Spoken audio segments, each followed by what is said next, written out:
C'était une soirée qui semblait ordinaire. Nous venions de terminer le dîner dans notre appartement à Lyon, et les discussions habituelles sur les affaires domestiques ont pris une tournure plus tranchante, plus chargée. Claire me regarda, exaspérée, alors que je lui posais une question banale sur une facture à payer. Sa réponse, loin d'être banale, trancha l'air comme une lame, « Je ne t'appartiens pas ». Ces mots restèrent suspendus dans la pièce, lourds comme un nuage d'orage. Au début, je ne sus comment réagir. Était-ce une accusation? Une déclaration de défi? Une revendication d'indépendance? La façon dont elle l'avait dit, son ton, son regard, semblait tracer une ligne dans le sable, remettant en question les fondations mêmes de ce que je croyais être notre relation. Je ne dis rien. Que pouvais-je dire? Je hochai simplement la tête, mais à l'intérieur, quelque chose changea. Ce n'était pas de la colère, pas tout de suite. C'était quelque chose de plus froid, de plus résolu. Ces paroles résonnaient dans ma tête alors que je débarrassais la table en silence. Je pensais à tout ce que j'avais sacrifié au fil des années, les longues heures de travail à l'hôpital, la gestion des problèmes, m'assurant que tout dans sa vie se passe sans accroc. Et maintenant, elle me disait que rien de tout cela ne comptait, car apparemment, je la traitais comme une possession. Cette nuit-là, incapable de dormir, je repassais la conversation en boucle. Avait-elle raison? Étais-je trop contrôlant? Avais-je réduit son rôle dans notre relation à quelque chose de transactionnel? Ou était-ce sa manière d'esquiver les responsabilités que nous avions acceptées ensemble lors de notre mariage à la mairie de Grenoble? Impossible de savoir ce qu'elle pensait vraiment, mais une chose était claire, elle ne se sentait pas redevable envers moi comme je l'avais toujours été envers elle. En fixant le plafond dans l'obscurité, une détermination tranquille grandit en moi. Très bien, pensais-je. Si elle ne voulait pas être ma propriété, je ne la traiterais pas comme telle. Mais cela signifiait aussi qu'elle ne pouvait pas s'attendre à ce que je porte seul le fardeau de ses responsabilités. Ce n'était pas une question de vengeance, mais d'équité. Si elle voulait de l'indépendance, je la lui donnerais totalement. Le lendemain matin, elle agissait comme si de rien n'était, mais j'étais déjà différent. Le changement en moi était définitif. J'optais pour la subtilité, du moins au début. Pas d'annonce grandiose, pas de confrontation. Je laisserai la situation parler d'elle-même. Quand elle me demanda si j'allais payer une facture cette semaine, je répondis calmement, « Tu peux t'en occuper ». Elle me lança un regard perplexe, mais ne dit rien. C'était une petite chose, mais pour moi, c'était symbolique. Je n'allais plus être son gardien. Je n'allais plus gérer sa vie pendant qu'elle rejetait mon rôle comme oppressant ou insignifiant. Tout au long de la journée, je remarquai d'autres occasions de lui laisser prendre les rênes. Quand le robinet de la cuisine commença à fuir, je ne pris pas ma boîte à outils.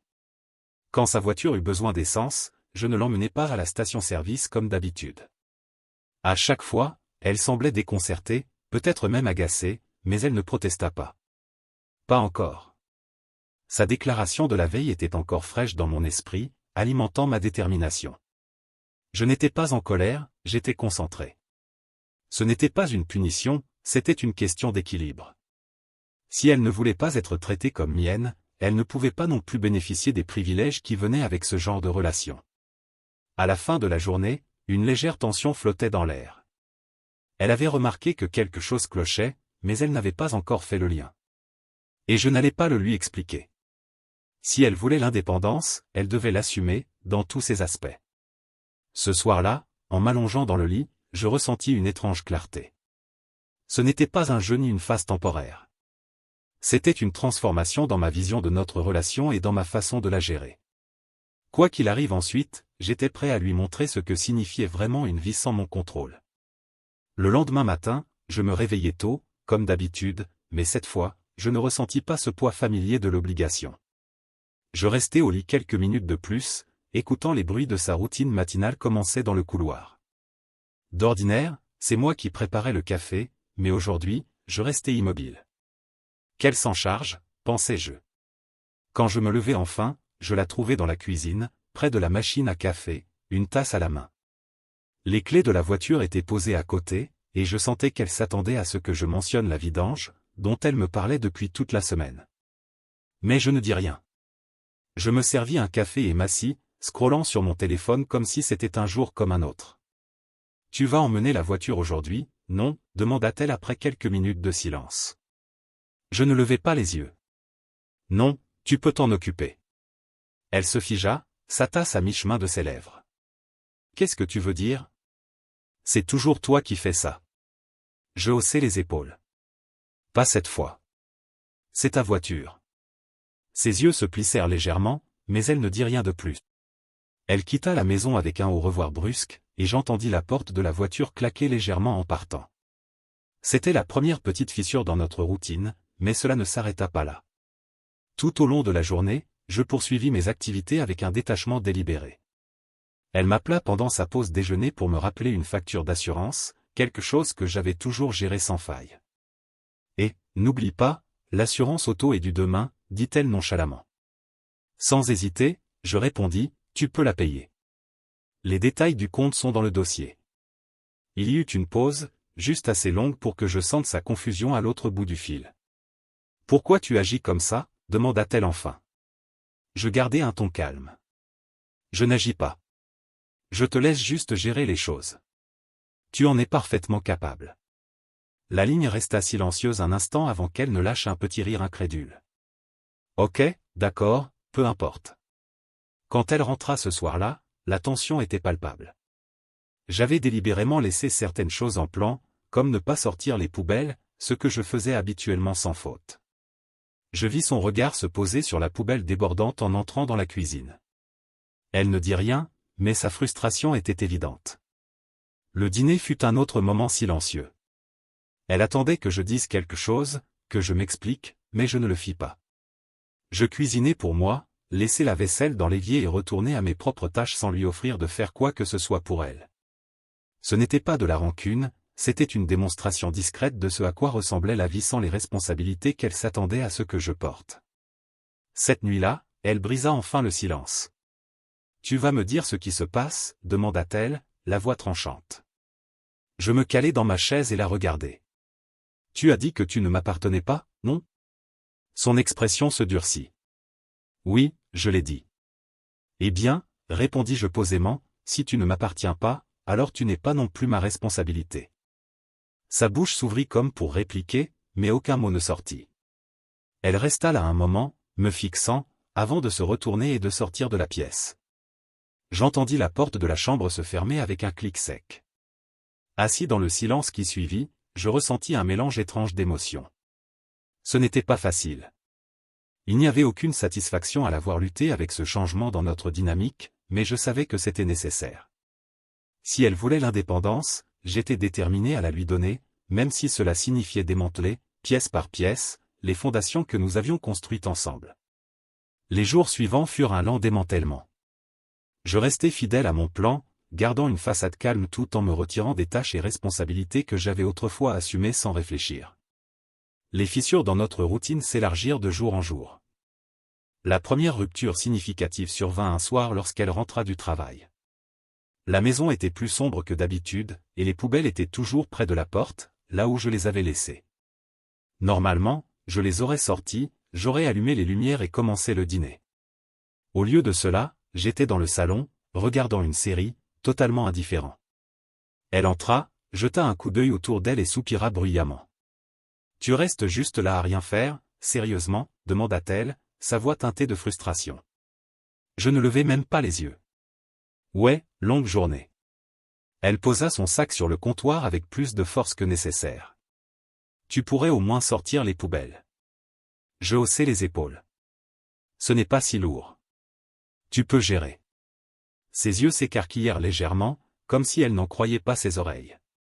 Pendant un instant, j'eus l'impression qu'elle allait argumenter, mais elle attrapa le sac poubelle et sortit en trombe, la porte claquant derrière elle.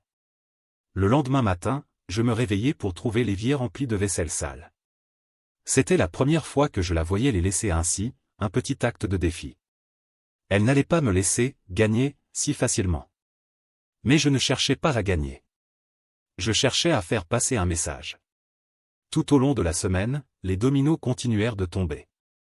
Les provisions diminuaient parce que je ne remplissais pas le garde-manger. Son linge restait intouché dans le panier, bien que je l'avais toujours fait sans qu'on me le demande. Les petits désagréments s'accumulaient, et sa frustration devenait plus visible chaque jour. À la mi-semaine, la tension atteignit son paroxysme. Elle rentra du travail pour découvrir que je n'avais pas payé la facture d'électricité. Je le savais, car les lumières s'étaient éteintes plus tôt dans l'après-midi. J'aurais pu la payer en quelques minutes, mais je ne l'avais pas fait. Cette fois, je voulais qu'elle ressente directement les conséquences. Elle entra dans le salon, le visage rouge de colère. « L'électricité est coupée » cria-t-elle. « Pourquoi tu n'as pas payé la facture ?» Je croisai son regard calmement. Tu savais qu'elle était due. Les détails du compte sont dans le dossier. Elle leva les mains en l'air, exaspérée. Pourquoi fais-tu ça? Tu es tellement immature. Je me levai lentement, laissant ces mots flotter dans l'air. Immature? Tu as dit que tu ne m'appartenais pas, non? Je respecte ça. Mais si tu ne m'appartiens pas, je ne suis pas ton gardien. Tu veux l'indépendance? Eh bien, l'indépendance, c'est assumer la responsabilité de ta vie. Son expression vacilla un instant, comme si elle ne savait pas comment répondre. Puis, avec un rire amer, elle secoua la tête. Ce n'est pas de l'indépendance, c'est juste toi qui fais des caprices. Je ne discutais pas. Je laissais ces mots planer dans l'air alors que je passais devant elle pour aller dans la cuisine. Je n'étais pas intéressé à la convaincre. Je voulais qu'elle comprenne. Cette nuit-là, elle finit par appeler le service client pour régler le problème d'électricité. J'entendais la frustration dans sa voix alors qu'elle naviguait dans le système automatisé, quelque chose que j'aurais géré facilement auparavant. La regarder lutter n'était pas satisfaisant, mais cela renforçait ma décision. Si elle voulait que je me retire, je le ferais complètement, même si cela rendait la vie plus difficile pour nous deux. À la fin de la semaine, la maison semblait différente. Ce n'était pas seulement le désordre qui s'accumulait ou les tâches laissées en suspens. C'était le silence, la tension tacite entre nous. Nous avions glissé dans une sorte de guerre froide, chacun testant les limites de l'autre. Le rythme autrefois fluide de notre relation était devenu désordonné, ponctué de silences maladroits. Pourtant, je restais inébranlable. Si c'était le chemin qu'elle voulait, je le suivrais jusqu'à son terme, peu importe où il mènerait. Ce samedi matin, j'étais assis à la table de la cuisine, buvant mon café et scrollant sur mon téléphone. Claire entra, les cheveux encore en désordre après le sommeil, et alla directement au frigo. Les étagères vides l'accueillirent, et elle referma la porte brusquement. « Ça ne peut pas continuer comme ça, » dit-elle, la voix tendue. Je ne levai pas les yeux. « Quoi donc ?» Elle se tourna pour me faire face. « Ça, quoi que ce soit. Toi, agissant comme un observateur passif dans cette maison. On est censé être une équipe. » Je posai mon téléphone et me calai dans ma chaise. « Une équipe ? Parce que la dernière fois que j'ai vérifié, tu as dit que tu ne m'appartenais pas. Les équipes reposent sur la responsabilité, et je ne pense pas faire partie de la tienne. » Elle croisa les bras, sa mâchoire se crispant. « Ne déforme pas mes mots. Je n'ai pas dit que je voulais que tu te retires complètement de notre vie. C'est l'ennui avec les mots, répondis-je, mon ton calme mais ferme. Une fois qu'ils sont prononcés, ils signifient quelque chose. Tu as clairement dit que tu ne voulais pas te sentir redevable envers moi. D'accord, mais ça va dans les deux sens. » Sa frustration éclata. Ce n'est pas une question de redevabilité.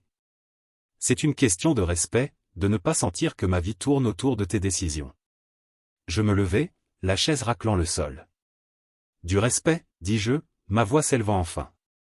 Tu penses que le respect, c'est moi qui règle chaque problème en silence, qui paye chaque facture, qui nettoie chaque désordre sans un merci. Tu penses que le respect, c'est me dire que tout cet effort te fait sentir comme une possession? Parce que si c'est ce que tu penses, tu ne sais rien du respect. Elle tressaillit, ses bras tombant le long de son corps. Pendant un instant, la combativité la quitta, mais elle se redressa, sa voix plus douce mais tout aussi ferme. Je n'ai pas demandé ça. Je n'ai pas demandé que tu fasses tout. Non, dis-je, en m'approchant. Mais tu l'as attendu. Chaque fois que je suis intervenu pour faciliter les choses, tu m'as laissé faire. Chaque fois que j'ai pris le relais, tu t'es appuyé dessus. Et quand j'ai essayé de parler de ce que ça faisait de porter tout ça, tu l'as rejeté comme du contrôle. Ses yeux s'embuèrent, et elle détourna le regard, ses mains se crispant en poing. Alors quoi maintenant, demanda-t-elle, la voix légèrement tremblante. On continue à se déchirer? Je ne répondis pas tout de suite. Au lieu de cela, je repris ma tasse de café, fixant son contenu. Je ne sais pas, admis-je enfin. Mais je sais que j'en ai fini avec être le seul à porter le poids. Si c'est ce que tu voulais, une vraie indépendance, eh bien, tu l'as. Mais ne t'attends pas à ce que je ramasse les morceaux quand tout s'effondre. Elle resta là un long moment, comme si elle attendait que je retire mes mots. Comme je ne le faisais pas, elle laissa échapper un souffle tremblant et quitta la pièce. J'entendis la porte de la chambre se fermer doucement, loin des claquements des jours précédents. Je restai dans la cuisine un moment, mon café refroidissant dans mes mains. La maison semblait incroyablement silencieuse, le genre de silence qui s'installe après une tempête. Pour la première fois, je n'étais pas sûr s'il restait quelque chose à sauver, ou si l'un de nous voulait même essayer. Après cette confrontation, les choses ne se résolurent pas magiquement. Si quoi que ce soit, la fracture entre nous semblait s'approfondir. Les jours passaient dans un étrange limbo tendu où nous partagions le même espace, mais nous nous déplacions comme des étrangers. Chaque interaction semblait calculée, chaque mot mesuré. Il était clair qu'aucun de nous ne savait comment combler le fossé, ni même si nous le voulions. Le premier contre-coup survint lorsque son amie Sophie appela.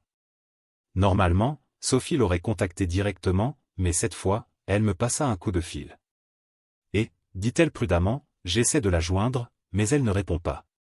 Tout va bien? J'hésitais. Elle va bien, répondis-je, juste occupée. Sophie sembla sceptique. Elle a manqué notre déjeuner samedi. Ce n'est pas son genre. Je ne savais pas quoi dire, alors je détournai la conversation. Peut-être que tu devrais lui demander directement. Quelques jours plus tard, ma mère appela. Apparemment, Claire s'était confiée à elle dans un moment de frustration.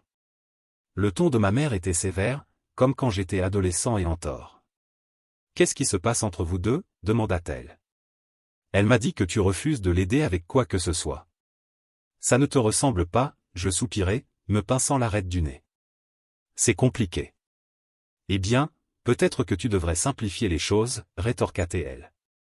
Le mariage, ce n'est pas une question de tenir des comptes, c'est une question de partenariat. Ces mots me piquèrent, mais je n'argumentais pas. Inutile d'expliquer les nuances à quelqu'un qui ne vivait pas dans notre maison, qui ne ressentait pas le poids des attentes tacites et du ressentiment accumulé au fil des années. Les répercussions n'étaient pas seulement personnelles. La tension commença à s'infiltrer dans d'autres aspects de nos vies. Au travail, je me retrouvais distrait, repassant les conversations dans ma tête, me demandant où tout avait dérapé. Elle aussi faisait face à ses propres défis. Je l'entendis lors d'un appel Zoom avec son patron, s'excusant pour un délai manqué. Ce n'était pas dans ses habitudes. Elle était toujours celle qui gardait tout sous contrôle, qui restait au top. Mais dernièrement, les fissures dans son attitude professionnelle commençaient à se voir. Un soir, je rentrai pour la trouver assise sur le canapé, son ordinateur portable ouvert, le visage enfoui dans ses mains. Elle leva les yeux en m'entendant entrer, ses yeux fatigués et rougis. « Le Wi-Fi ne fonctionne pas », dit-elle platement. J'ai appelé le fournisseur, mais ils disent que le compte est en retard. Je restai là un moment, partagé entre intervenir et la laisser gérer. Finalement, je dis, tu sais comment payer, non? Elle ne répondit pas. Au lieu de cela, elle ferma l'ordinateur et s'adossa au canapé, fixant le plafond. Je n'en peux plus, murmura-t-elle. Ces mots me prirent au dépourvu. De quoi? De ça, dit-elle, désignant vaguement la pièce. De tout ça. J'ai l'impression de me noyer, et tu restes là à regarder. Je voulais répliquer, lui rappeler que c'était l'indépendance qu'elle avait demandée, mais en la regardant à ce moment-là, je ne pouvais pas. Elle n'avait pas l'air défiante ou forte. Elle avait l'air épuisée. Et c'est là que ça m'a frappé, les conséquences de notre affrontement ne l'affectaient pas seulement elle, elles nous affectaient tous les deux. La maison était en désordre, les factures s'accumulaient, et nous étions tous les deux trop têtus pour admettre que ça ne fonctionnait pas. Quel que soit le point que j'avais essayé de faire, il perdait son sens face à ce que nous perdions réellement, l'un l'autre. Je m'assis en face d'elle, le silence entre nous lourd.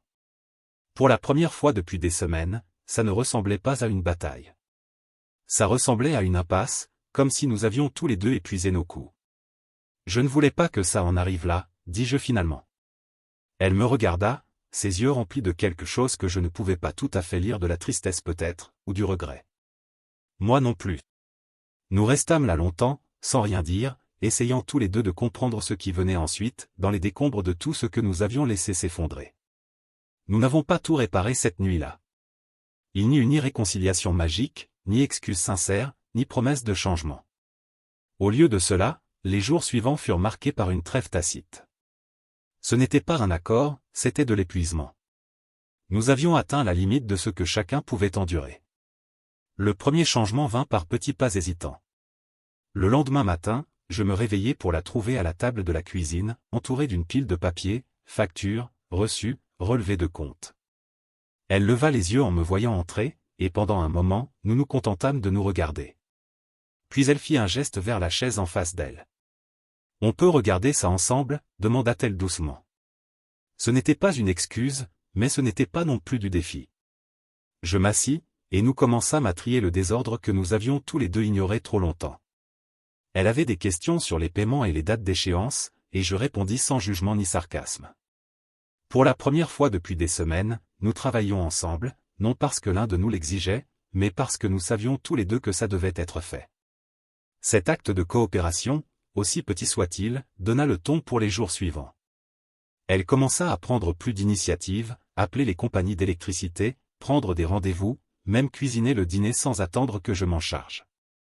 De mon côté, je repris certains rôles que j'avais abandonnés, non par obligation, mais parce que je voulais aider. Je faisais la vaisselle qu'elle laissait dans l'évier ou sortait les poubelles sans qu'on me le demande. Ce n'était pas un retour à l'ancienne dynamique, mais c'était un début. Les conversations commencèrent à venir, lentement au début.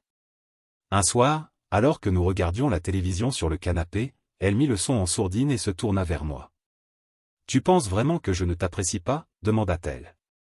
Je la regardai, surpris par la question soudaine. « Parfois, j'ai eu l'impression que non, admis-je. Comme si tout ce que je faisais était juste attendu, jamais remarqué. » Elle hocha la tête, son expression pensive. « Je n'ai pas voulu que ça donne cette impression. Je me suis tellement habitué à ce que tu gères tout que j'ai oublié ce que ça devait être pour toi.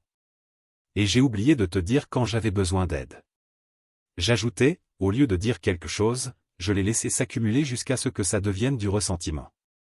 Cette honnêteté fut un tournant.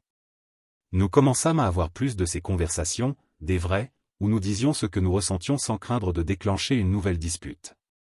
Ce n'était pas toujours facile, et il y avait encore des moments de tension, mais l'effort était maintenant mutuel. Avec le temps, nous commençâmes à redéfinir ce à quoi ressemblait notre relation.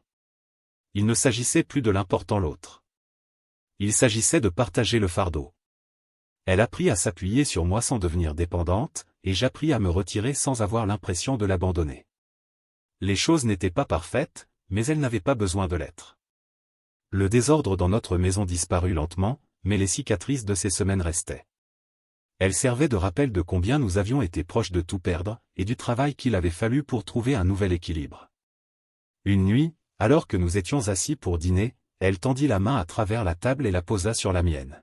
« Je ne veux pas revenir à comment c'était avant, » dit-elle. « Mais je ne veux pas non plus perdre ça. » Je hochai la tête, serrant doucement sa main. « Moi non plus. » Et juste comme ça, nous trouvâmes notre nouveau normal, non comme une propriété ou une responsabilité, mais comme des partenaires apprenant à naviguer ensemble dans les complexités de la vie.